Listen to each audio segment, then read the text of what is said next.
नमस्कार दोस्तों, BR07 news में आप सभी का स्वागत है। दरभंगा एयरपोर्ट पर जैसा कि वादा किया गया था कि आने वाले समय में सारी समस्याओं का हल जल्द से जल्द किया जाएगा, इसी के तहत देखने को मिल रहा है कि लगातार दरभंगा एयरपोर्ट की तरफ बहुत सारे कार्य किए जा रहे हैं। हम आपको एक्सक्लूसिव वीडियो दिखाने वाले हैं जिसमें एयरपोर्ट के कर्मचारी एयरपोर्ट के अंदर जंगली घास को हटाने की कोशिश कर रहे हैं और जो वादा किया गया था कि 4 दीवारी का ऊंचा करने का, इसे देखकर लग रहा है कि जल्द ही दरभंगा एयरपोर्ट की दीवार को ऊंचा कर दिया जाएगा। वहीं इसी के साथ दरभंगा एयरपोर्ट के बाहर बने हुए अवैध रूप से झोपड़पट्टी, उसे भी हटाने की प्रक्रिया चालू कर दी गई है, जो कि आज दरभंगा एयरपोर्ट पर देखने को मिल रही है। इन सारी चीजों की तेज प्रक्रिया देखकर लग रहा है कि दरभंगा एयरपोर्ट पर जल्दी बदलाव देखने को मिलेगा।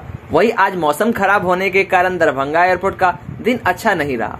कहते हैं न कि हर दिन एक जैसा नहीं होता, बस आज वैसा ही दिन दरभंगा एयरपोर्ट के लिए रहा, जिसमें कुल सिर्फ 16 फ्लाइट ही दरभंगा एयरपोर्ट पर आई, जिसमें कुल यात्रियों की संख्या 2416 थी। तो दोस्तों, देखने वाली बात होगी कि जिस तरह से दरभंगा एयरपोर्ट पर कार्य तेज किए जा रहे हैं, दरभंगा एयरपोर्ट के बाहर दुकानों को भी हटाया जा रहा है, इससे दरभंगा एयरपोर्ट का नया रूप देखने को मिलेगा।